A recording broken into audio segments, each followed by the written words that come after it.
મુંબઈ શહેરમાં ધોધમાર વરસાદ ખાબકી રહ્યો છે ત્યારે વરસાદને લઈ અનેક વિસ્તારોમાં પાણી ભરાઈ ગયા છે। મુખ્ય માર્ગો પર નદી વહેતી હોય તેવા દ્રશ્યો જોવા મળ્યા છે। તો આજે તમામ શાળા અને કોલેજોમાં રજા જાહેર કરવામાં આવી છે। સરકારી અને ખાનગી ઓફિસોમાં પણ બીએમસી રજા જાહેર કરી છે। તમામ બીચ પર સહેલાણીઓ માટે પ્રતિબંધ મૂકવામાં આવ્યો છે। મુંબઈમાં હવામાન વિભાગે જાહેર કર્યું છે રેડ એલર્ટ। મહારાષ્ટ્રમાં એનડીઆરએફ અને એસડીઆરએફની ટીમો હાઈ એલર્ટ પર રાખવામાં આવી છે। લોકોને સાવચેત રહેવા માટે તંત્ર દ્વારા અપીલ પણ કરવામાં આવી રહી છે। તો મુંબઈમાં સતત વરસાદી માહોલ જામ્યો છે। આ તરફ અંધેરી, રાયગઢ, થાણે તેમજ ચુનાભટ્ટી અને વિરાર, નાંદેડના દ્રશ્યો સામે આવ્યા છે કે સતત વરસાદ વરસવાને કારણે ઠેર ઠેર પાણી ભરાઈ ગયા છે અને જળબંબાકાર જેવી પરિસ્થિતિનું નિર્માણ થયું છે। તેના કારણે લોકોને સતત એલર્ટ કરવામાં આવી રહ્યા છે। એનડીઆરએફ તેમજ એસડીઆરએફની ટીમો પણ સ્ટેન્ડ બાય રાખવામાં આવી છે। રેડ એલર્ટ આખા વિસ્તારમાં આપવામાં આવ્યું છે। બીજી તરફ બીએમસી તરફથી જે શાળા કોલેજો છે તેમાં પણ આજે રજા જાહેર કરવામાં આવી છે કારણ કે ઠેર ઠેર સતત વરસાદી માહોલને કારણે વરસાદ વરસવાને કારણે ઠેર ઠેર પાણી ભરાઈ ગયા છે જેના કારણે જે સ્થાનિકો છે તેમને હાલાકીનો સામનો કરવો પડી રહ્યો છે। તો એસડીઆરએફ અને એનડીઆરએફની જે ટીમો છે તે પણ તૈનાત કરવામાં આવી છે અને મહત્વની જાહેરાત એ કે શાળા કોલેજોમાં આજે રજા જાહેર કરવામાં આવી છે। મુંબઈમાં રેડ એલર્ટ આપવામાં આવ્યું છે ત્યારે તંત્ર અત્યારે એલર્ટ મોડ પર છે। એસડીઆરએફ અને એનડીઆરએફની ટીમો પણ તૈનાત કરવામાં આવી છે કારણ કે હજુ પણ વરસાદી માહોલ સતત યથાવત જોવા મળી રહ્યો છે અને ખાસ કરીને મહારાષ્ટ્રમાં રેડ એલર્ટ આપવામાં આવ્યું છે। मुंबई में 2 दिन से लगातार तेज बारिश हो रही है और मुंबई में आज भी रेड अलर्ट घोषित किया गया है मौसम विभाग की तरफ से। और कल के कंपैरिजन आज जो है वो मुंबई में जो हालात है उतने अच्छे नहीं दिखे जा रहे हैं। कल के कंपैरिजन मुंबई की हालत और भी ज़्यादा खराब होते नजर आ रहे हैं। इस समय हम मुंबई के अंधेरी ईस्ट इलाके के अंधेरी सबवे के पास खड़े हैं और आप देख सकते हैं कि किस तरीके से घुटनों के ऊपर तक यानी कमर तक पानी पहुंच चुका है और पूरा का पूरा सबवे पानी में डूब चुका है और विजिबिलिटी बहुत ज़्यादा कम है, इसलिए खतरा बहुत ज़्यादा है। अगर मैं अपने कैमरा राजेश को बोलूँ, आप दिखा सकते हैं कि जो सबवे का जो मेन पॉइंट है ऊपर जो पिलर देख रहे हैं पीले और काले रंग का, वो बड़ी बड़ी गाड़ियों को रोकने के लिए, तो अंदाजे लगाइए कि पानी का लेवल उस पथरे तक पहुंच चुका है। यानी कि जो सबवे का जो सेंटर पॉइंट है उसमें पानी 5 से 5.5 फीट पानी अंदर भर चुका है। इसलिए बीएमसी के लोग, मुंबई पुलिस की टीम यहाँ पे मौके पर तैनात हैं और कोई भी पानी के अंदर गहराई में ना जाए, सबवे के आसपास ना जाए, इसलिए यहाँ पे सबको रोका जा रहा है। बीएमसी के लोग जो है वो खुद कमर तक पानी के अंदर मौजूद हैं और सबको रोकने की कोशिश कर रहे हैं। और जहाँ मैं खड़ा हूँ वहाँ के हालात उतने अच्छे नज़र नहीं आ रहे हैं क्योंकि लगातार पानी बढ़ता जा रहा है। ये जो रास्ता आप सामने देख रहे हैं वो अंधेरी स्टेशन की तरफ जा रहा है। वहाँ के भी देखिए किस तरीके से पुलिस ने पूरी रस्सी लगा दी है, कॉर्डन ऑफ कर दिया ताकि कोई भी इंसान गहरे पानी में ना पहुंच पाए। कमर तक ये पूरा पानी पहुंच चुका है। अंधेरी स्टेशन है, वहां तक लोग आने जाने बहुत मुश्किल हो रही है। अगर कैमरामैन को राजेश को बोलूँगा पीछे का हिस्सा दिखाएं, वो देखिए किस तरीके जो पानी का फ्लो है लगातार बढ़ता चला आ रहा है। एम्बुलेंस को देखकर आप अंदाजा लगा सकते हैं आधे से ज़्यादा जो एम्बुलेंस है वो डूब चुकी है, यानी कि पानी का लेवल है वो लगातार बढ़ता चला आ रहा है। इसलिए मुंबई के सभी स्कूल और कॉलेजेस को तो सरकार ने कल ही छुट्टी दे दी थी, लेकिन जिस तरीके से पानी मुंबई में लगातार बरस रहा है उसको देखते हुए प्राइवेट जो ऑफिसेज है उन सब की छुट्टी भी आज ऐलान कर दी गई है। और जिस तरीके से लगातार बारिश हो रही है उसकी जो बाद है, जो हालात है वो अच्छे नज़र होते नहीं आ रहे हैं। मुंबई जिस तरह मैंने आपको दिखाया अंधेरी सबवे की हालत बहुत ज़्यादा खराब होती नज़र आ रही है। वही हालात मुंबई के जितने भी लो लाइन इलाके हैं वहाँ पर लगातार इस तरह के पानी भर रहा है और लोगों को बहुत ज़्यादा परेशानी झेलनी पड़ रही है। मुंबई से कैमरामैन राजेश सापे के साथ विवेक गुप्ता, न्यूज़ 18 इंडिया। હિમાચલ પ્રદેશના કુલ્લુ મુખ્યાલયને જોડતા માર્ગનો એક ભાગ પાણીથી ધોવાઈ ગયો છે તો કુલ્લુ નજીક સરવરીમાં અચાનક આવેલા પૂરને કારણે મસમોટું નુકસાન થયું છે જેના કારણે હાઈવેનો એક ભાગ તૂટી ગયો। ભૂતનાથ મંદિર પાસે બસ સ્ટેન્ડને જોડતા રસ્તામાં ઊંડી તિરાડો પડી ગઈ છે અને સલામતી માટે બનાવેલો બંધ પણ ધોવાઈ ગયો છે। સાથે જ હનુમાન બાગને જોડતો ફૂટબ્રિજ પણ તૂટી પડવાની આરે છે જેના કારણે સ્થાનિક લોકોની અવરજવર માટે સંકટ સર્જાઈ ગયું છે।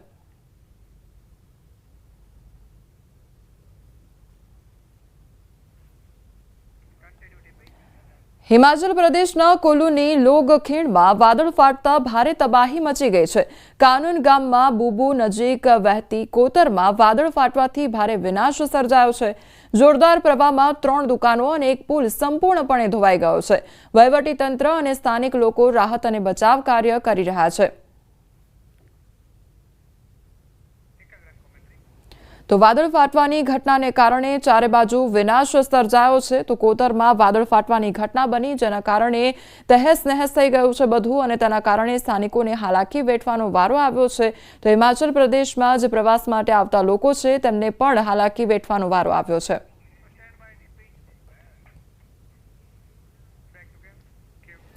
પૂર્વ કાઉન્સિલરની હત્યાનો મામલો સામે આવ્યો છે. બાકરોલ તળાવ પાસે હત્યાની ઘટના બની અને તીક્ષ્ણ હથિયારથી હત્યા કરતા ચકચાર મચી જવા પામી છે. બાકરોલના પૂર્વ નગર સેવક ઇકબાલ મલેક ઉર્ફે બાલોની વહેલી સવારે બાકરોલ તળાવ પર અજાણ્યા શખ્સોએ ધારદાર હથિયારથી હત્યા કરી કાઢી. તો સવારે વોકિંગ કરવા નીકળેલા પૂર્વ કાઉન્સિલર પર ધારદાર હથિયારથી 3 જેટલા અજાણ્યા ઇસમોએ હુમલો કર્યો હતો. ઘટના સ્થળ પર ઇકબાલ પઠાણનું મોત નીપજ્યું છે. તો પૂર્વ કાઉન્સિલરની હત્યાનો આ મામલો સામે આવ્યો છે. તો વહેલી સવારે તેઓ વોકિંગ માટે નીકળ્યા હતા અને તે દરમિયાન 3 જેટલા અજાણ્યા શખ્સો આવી પહોંચે છે અને ધારદાર હથિયાર વડે તેમના પર હુમલો કરવામાં આવે છે અને ત્યારબાદ હત્યા નીપજે છે. તો પૂર્વ કાઉન્સિલરની હત્યાનો આ મામલો સામે આવ્યો છે. સંવાદદાતા જનક અમારી સાથે જોડાઈ ગયા છે. જનક, પૂર્વ કાઉન્સિલરની હત્યાનો મામલો, શું અપડેટ? આ ઘટના આણંદ મહાનગરપાલિકાનો બાકરોલ વિસ્તાર, જે ગ્રામ્ય પંચાયતનો હવે મહાનગરપાલિકામાં એનો સમાવેશ થયો છે, એના પૂર્વ કાઉન્સિલર ઇકબાલ મલેક ઉર્ફે બાલો આજે સવારે ત્યાં બાકરોલ તળાવ પાસેનો એક વોકવે છે, ત્યાં મોર્નિંગ વોક માટે ગયા હતા અને ત્યાં અજાણ્યા શખ્સો એ તીક્ષ્ણ હથિયારથી એની પર હુમલો કરી ઘટના સ્થળે મૃત્યુ નિપજાવી અને ફરાર થઈ ગયા હતા. હાલ આણંદ ગ્રામ્ય પોલીસ ઘટના સ્થળે પહોંચી છે અને તપાસની તજવીજ હાથ ધરી છે. ચોક્કસ ત્યાં સ્થાનિકોમાં એ પોતે પૂર્વ કાઉન્સિલર એટલે સામાજિક જીવન સાથે સંકળાયેલી વ્યક્તિ હતી, એટલે સ્વાભાવિક છે કે ત્યાં ગ્રામજનોને ખબર પડતા ખૂબ લોકોના મોટા ટોળા આવી પહોંચ્યા હતા કે શું ઘટના છે જાણવા માટે. હાલ તો સમગ્ર ઘટના અંગે આણંદ પોલીસ, ગ્રામ્ય પોલીસ તપાસ કરી રહી છે. એટલે ચોક્કસ કહી શકાય કે આજે એ ખૂબ ગંભીર ઘટના આણંદના જે નગરપાલિકાનું જે તંત્ર છે એમાં સર્જાઈ છે. જી જનક, સમગ્ર માહિતી બદલ આપનો આભાર.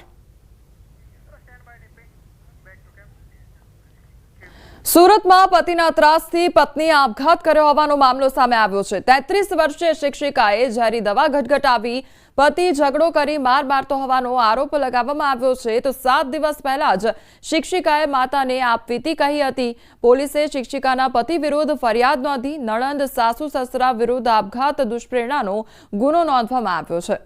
તો સુરતનો આ મામલો સામે આવ્યો છે, જેમાં પત્ની દ્વારા આપઘાત કરવાનો મામલો સામે આવ્યો છે. સંવાદદાતા કીર્તેશ અમારી સાથે જોડાઈ ગયા છે. કીર્તેશ, પત્ની દ્વારા આપઘાતની આ ઘટના, શું અપડેટ? બિલકુલ, સુરતના અમરોલી વિસ્તારની આ ઘટના છે, જ્યાં ફિઝિયોથેરાપિસ્ટ પતિના ત્રાસથી શિક્ષિકા પત્નીએ આપઘાત કર્યો છે. 33 વર્ષીય શિક્ષિકા આરતીબેને જે રીતે આપઘાત કર્યો છે તેને લઈને પોલીસે તપાસ શરૂ કરી છે. ખાસ કરી પતિ નિલેશ અવારનવાર પત્ની સાથે ઝઘડો કરતો હતો અને આ ઝઘડાના ત્રાસથી કંટાળી પત્નીએ ઝેરી દવા પી આપઘાત કર્યો છે. 7 દિવસ પહેલા પોતાની માતાને સમગ્ર ઘટનાની જાણ કરી હતી કે પતિ દ્વારા તેને હેરાન કરવામાં આવે છે, મારવામાં આવે છે. જોકે લગ્નના 5 વર્ષમાં જ પરિણીતાએ જે રીતે આપઘાત કર્યો છે તેને લઈને હવે અમરોલી પોલીસે શિક્ષક પતિ વિરુદ્ધ ગુનો દાખલ કર્યો છે. ખાસ કરીને શિક્ષક પતિ સાથે તેની બેન અને તેના માતા પિતા એટલે કે મનનાર શિક્ષિકાની નણંદ અને સાસુ સસરા વિરુદ્ધ પણ આપઘાતી દુષ્પ્રેરણાનો ગુનો દાખલ કરી વધુ તપાસ શરૂ કરવામાં આવી છે. જે કીર્તેશ, સમગ્ર માહિતી બદલ આપનો આભાર. ગાંધીનગર ખાતે માજી સૈનિકોનું આંદોલન ઉગ્ર બન્યું છે. ગાંધીનગર પોલીસ છાવણીમાં ફેરવાઈ ગયું છે. આજે મહારેલીનું એલાન કરવામાં આવ્યું છે. તો વહેલી સવારે કેટલાક માજી સૈનિકોની પોલીસે છાવણીથી અટકાયત કરી છે. 22 દિવસથી સત્યાગ્રહ છાવણી ખાતે આંદોલન કરી રહ્યા છે. ગઈકાલે મુખ્યમંત્રી સાથે બેઠક કરી હતી. માજી સૈનિકો અનામતની માંગને લઈને વિરોધ નોંધાવી રહ્યા છે.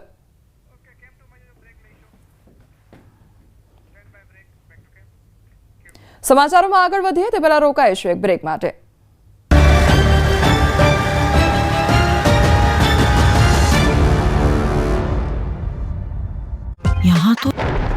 દ્વારકામાં સોમવારે પણ મેઘરાજાની પધરામણી થઈ હતી. સવારથી જ વરસાદી માહોલ જામ્યો હતો. સાંજ પડતા વરસાદે ધબધબાટી બોલાવી હતી. ભારે વરસાદને કારણે શહેરના માર્ગો નદી બની ગયા હતા. ઇસ્કોન ગેટ આસપાસના રસ્તાઓ પાણી થઈ ગયા. ભારે વરસાદ પડતા વાતાવરણમાં ઠંડક પ્રસરી તો આ પંથકના ખેતરોમાં પાકને નવજીવન મળ્યું. વરસાદના દ્રશ્યો ગીર સોમનાથના સૂત્રાપાડાના છે. સૂત્રાપાડાના વડોદરા, ઝાલા, વાવડી, બાવાની વાવ, પ્રશ્નવડા, લોઢવા સહિતના ગામોમાં ધોધમાર વરસાદ પડ્યો. એક દિવસના વિરામ બાદ ફરી મેઘરાજાની એન્ટ્રી થતા રોડ પાણી થયા. તો કચ્છના નખત્રાણામાં પણ વરસાદે જમાવટ કરી. નખત્રાણા સહિત આસપાસના વિસ્તારમાં વરસાદ વરસતા રોડ પર પાણી ભરાયા તો લોકોને ઉકળાટથી રાહત મળી. ખેડૂતો પણ ખુશ થયા. આ દ્રશ્યો પણ કચ્છના અબડાસાના છે. અહીં પણ બપોર બાદ વરસાદે રમઝટ બોલાવી હતી. ભેદી, લાલા, ભવાનીપર, કાલા તળાવ, જખૌ, વાયોરસ સહિતના ગામડાઓમાં વરસાદે મંડાણ કરતા પાકને નવજીવન મળ્યું. વલસાડ જિલ્લામાં આજે પણ વરસાદી માહોલ રહ્યો. જિલ્લામાં વાદળછાયા વાતાવરણ વચ્ચે અનેક વિસ્તારમાં વરસાદ વરસ્યો. ધરમપુર, પારડી અને ઉમરગામમાં પણ કેટલાક વિસ્તારોમાં છૂટોછવાયો વરસાદ વરસ્યો હતો. ધોધમાર વરસાદ. ખાંભા ગીરના ગામડાઓમાં પણ મેઘરાજા મહેરબાન. ખાંભા શહેરના મિતિયાળા રોડ પર નદી માફક પાણી વહેતા થયા. ખાંભા ગીરના કોદિયા, દીવાનના સરકડિયા, દઢિયાળી, ભાવરડી સહિતના ગામડાઓમાં ધોધમાર વરસાદ વરસ્યો હતો. લાંબા વિરામ બાદ મઘા નક્ષત્રમાં વરસાદનું આગમન થતાં મગફળી, કપાસ સહિતના પાકને જીવનદાન મળ્યું છે. ગીરના ગામડાઓમાં સારા વરસાદથી જગતનો તાત પણ ખુશખુશાલ જોવા મળી રહ્યો છે. ગુજરાતમાં વરસાદનો રાઉન્ડ શરૂ થઈ ગયો.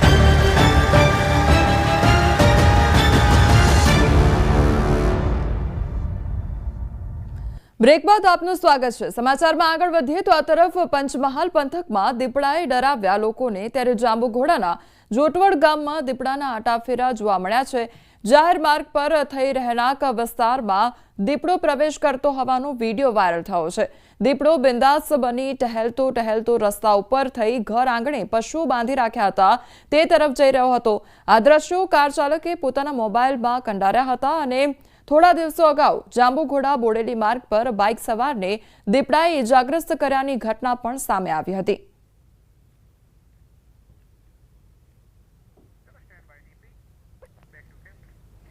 માઉન્ટ આબુના વસ્તીવાળા વિસ્તારોમાં રીંછોના વધતા પ્રવેશને કારણે શહેરીજનોમાં હવે ભયનો માહોલ જોવા મળી રહ્યો છે. પરંતુ આ બાબતે વન વિભાગ ધ્યાન ન આપતું હોય તેવું લાગી રહ્યું છે. રીંછની વસ્તી વધવાની સમસ્યા પર એસટીએમએ એક બેઠક બોલાવી, પરંતુ આ બેઠકમાં હાજરી આપવા માટે કોઈ જવાબદાર અધિકારી હાજર નહોતા. બેઠકમાં રીંછની સમસ્યાને લઈ જે નિર્ણય આવ્યો તે સાંભળીને તમે પણ ચોંકી જશો. વન વિભાગના જણાવ્યા મુજબ જ્યાં વધુ રીંછ હોય ત્યાં મરચાનો પાવડર ફેલાવવો તેવો નિર્ણય બેઠકમાં કરવામાં આવ્યો છે. વળી બેઠકમાં જ્યારે એસટીએમએ વન વિભાગના હાજર વન અધિકારીને વસ્તીવાળા વિસ્તારોમાં ઘૂસતા રીંછોથી સુરક્ષિત રહેવા માટે લેવાના પગલાં વિશે પૂછ્યું, ત્યારે તેઓ ફક્ત એટલું જ કહી શક્યા કે અમારી પાસે પહેલાથી જ ઓછો સ્ટાફ છે. જો કે એસટીએમએ નિર્ણય કર્યો છે કે નગરપાલિકા અને વન વિભાગ સાથે મળીને ટૂંક સમયમાં એક એસઓપી તૈયાર કરશે અને તેને વિવિધ સ્થળોએ પેમ્ફલેટ અને પોસ્ટરના રૂપમાં વિતરિત કરશે. एसओपी, अगर भालू मुझे अटैक करे तो मैं उससे आत्मरक्षा कैसे करूं? अगर मैं सड़क पे चल रही हूं और भालू मेरे सामने से गुजरे तो मैं क्या करूं? या मेरे घर पे मैं ऐसे क्या उपाय लगाऊं जिससे कि यदि भालू मेरे पास आता है तो मैं उससे बच पाऊं? ये तो एसओपी जारी होनी ही चाहिए. आज शाम तक मैंने फॉरेस्ट डिपार्टमेंट से रिक्वेस्ट भी किया है कि इस प्रकार की एक एसओपी एक हेल्पलाइन नंबर के साथ जारी करें. और नगर पालिका की ड्यूटी ये बनती है कि जो शहर के क्षेत्र में कचरा है उसका आप निष्पादन करें, क्योंकि शहरी क्षेत्र में जो खाने के पदार्थ होते हैं उससे भालू जो है वो बहुत अट्रैक्ट होते हैं. ભરૂચ જિલ્લામાં મેળામાં મેઘરાજા નગરચર્યાએ નીકળ્યા અને શ્રાવણી દસમે છડી ઉત્સવ અને મેઘરાજાનું સમાપન થતાં મેઘરાજાની વિસર્જન યાત્રા નીકળી. મેઘરાજા મેળામાંથી પસાર થતા અંતિમ દર્શન અને સેલ્ફી લેવા માટે લોકોએ પડાપડી કરી હતી. તો મેઘરાજા સ્થાપના સ્થળેથી નીકળી સોનેરી મહેલ નર્મદા નદીએ વિસર્જન અર્થે રવાના થઈ હતી.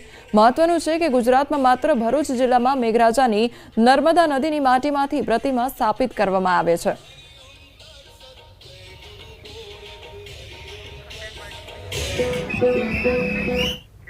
રાજ્યમાં ઠેલા મંડળીઓ થશે નાબૂદ અને રાજ્યના સહકાર મંત્રી જગદીશ વિશ્વકર્માનું નિવેદન સામે આવ્યું છે. સહકારથી સમૃદ્ધિ કાર્યક્રમમાં સહકાર જગદીશ વિશ્વકર્માનું નિવેદન સામે આવ્યું છે. ત્યારે જગદીશ વિશ્વકર્માએ કહ્યું છે કે ચૂંટણીને ધ્યાનમાં રાખીને વર્ષોથી મંડળીઓ રજીસ્ટર કરવામાં આવે છે. સાચા અર્થમાં મંડળીઓ ઉદ્દેશ્ય ખેડૂતોને ખાતર અને ધિરાણ આપવાનો છે. ત્યારે રાજ્ય સરકાર એવી મંડળીઓને નાબૂદ કરશે જે માત્ર ચૂંટણીના વોટિંગ માટે કામ કરે છે અને ખેડૂતો ખેડૂતોના લાભ માટે નહીં, આખા રાજ્યમાં આવી ખૂબ ઓછી ઠેલા મંડળીઓ છે, પણ જ્યાં પણ ઠેલા મંડળીઓ જણાવાશે ત્યાં કાર્યવાહી પણ કરવામાં આવશે. સાચા અર્થમાં એક્ટિવ મંડળીઓને જ કામ કરવા દેવામાં આવશે. ઇલેક્શન લક્ષી જે મંડળીઓ હોય એને ક્યાંક જ્યાં પણ ધ્યાન આવશે ત્યાં નાબૂદ કરીશું અને રિયલ અર્થમાં સાચા અર્થમાં મંડળીઓ એક્ટિવિટી રહે એ દિશામાં રાજ્ય સરકાર કામ કરશે. બટાકા પકવતા ખેડૂતો માટે મોટા સમાચાર સામે આવ્યા છે. ખેડૂતોના હિતમાં રાજ્ય સરકાર હવે નિર્ણય કરશે. આજે કૃષિ મંત્રીની અધ્યક્ષતામાં યોજાશે બેઠક અને બટાકા પકવતા ખેડૂતો અને કોન્ટ્રાક્ટ ફાર્મિંગ કંપની સાથે બેઠક કરશે. બટાકાની કોન્ટ્રાક્ટ ફાર્મિંગ કરતા ખેડૂતોને નિયત ભાવ ન મળવાની સરકાર અને ભાજપ મોવડી મંડળ કરી હતી રજૂઆત. ત્યારે બટાકા પકવતા ખેડૂતો કોન્ટ્રાક્ટ ફાર્મિંગ નિયત ભાવ મુજબ પાક ઉત્પાદનમાં કપાત નાણાં આપતા હોવાની ફરિયાદ હતી. નિયામક એપીએમસી હવે ખરીદી અંગે મધ્યસ્થી કરે તેવો પણ નિર્ણય થશે. રાજ્યના ખેડૂતોને કોન્ટ્રાક્ટ ફાર્મિંગમાં એને ટ્રાયપાર્ટી એગ્રીમેન્ટ થાય. નિયામક એપીએમસી પગાર બાકી હોવાથી આધાર કાર્ડની કામગીરી અટવાઈ. ઓપરેટરનો પગાર બાકી હોવાથી કામગીરી બંધ થઈ ગઈ છે. જ્યારે પગાર કરવામાં આવે ત્યારે કામ થશે તેવું કહેવામાં આવ્યું છે. અરવલ્લીમાં આધાર કાર્ડ સેન્ટર પર બોર્ડ લાગ્યા છે. મોડાસા, માલપુર, બાયડ સહિતના તાલુકાના આધાર કાર્ડ સેન્ટર પર બોર્ડ લાગ્યા છે. ઓપરેટરનો 9 થી 10 મહિનાનો પગાર બાકી હોવાથી કામગીરી બંધ હોવાના પોસ્ટર લગાવવામાં આવ્યા છે.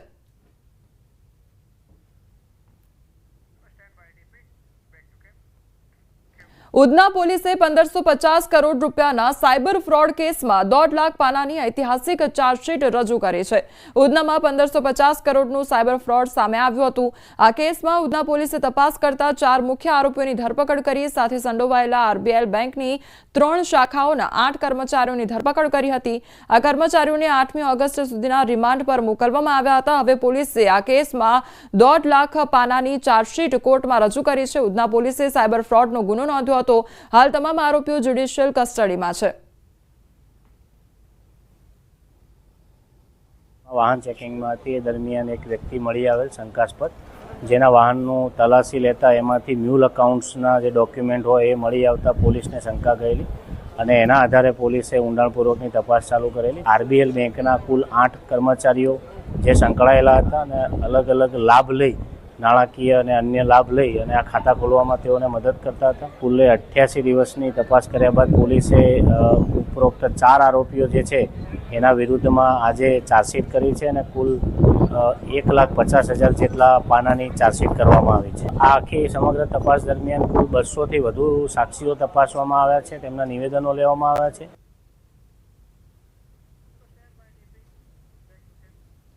સુરતમાંથી જર્જરિત ઇમારતના લાઈવ દ્રશ્યો સામે આવ્યા છે. યુનિવર્સિટી સમરસ હોસ્ટેલ પાસે આવેલ જર્જરિત ઇમારત તોડી પાડવામાં આવી છે. પત્તાના મહેલની જેમ દિવાલ તૂટી પડી હોય તે પ્રકારના દ્રશ્યો સામે આવ્યા છે. સમરસ હોસ્ટેલ બાજુમાં જ હોવાથી પ્લાનિંગ સાથે ડિમોલેશન હાથ ધરાયું.